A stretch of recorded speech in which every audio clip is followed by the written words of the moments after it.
ভারতীয় ক্রিকেট দলের প্রধান কোচ ও বিজেপি সংসদ সদস্য গৌতম গম্ভীরকে প্রাণনাশের হুমকি দেওয়া হয়েছে।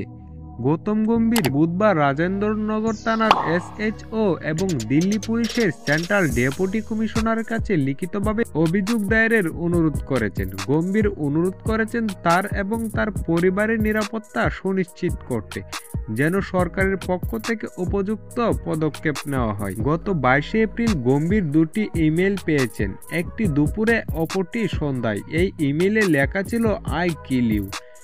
এর আগে 2021 সালের নভেম্বর একই ধরনের হুমকির ইমেল পেয়েছিলেন গৌতম গম্ভীর।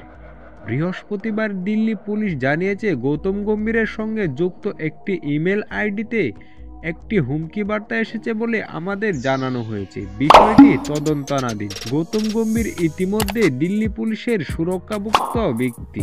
নির্দিষ্ট নিরাপত্তা ব্যবস্থা সম্পর্কে আমরা কোনো মন্তব্য করি না। বিজেপির সাবেক সংসদ সদস্য গম্ভীর বুধবার দিল্লি পুলিশের কাছে গিয়ে দ্রুত পদক্ষেপের আবেদন করেন। তিনি রাজেন্দ্রনগর থানা এসএইচও এবং সেন্ট্রাল দিল্লির ডেপুটি কমিশনার অফ পুলিশ এর কাছে একটি এফআইআর দায়ের আবেদন জানান। একই সঙ্গে তিনি তার পরিবারের নিরাপত্তা দেওয়ারও অনুরোধ করেন।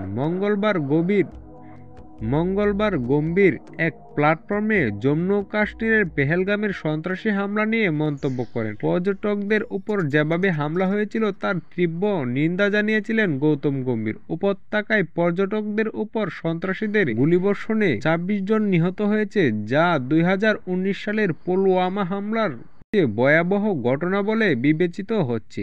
গম্ভীর তার পোস্টে লিখেছিলেন, প্রাণ হারানোর পরিবারের জন্য প্রার্থনা। যারা এই ঘটনার জন্য দায়ী তাদের জবাব দিতেই হবে। ভারত প্রতিশোধ নেবেই।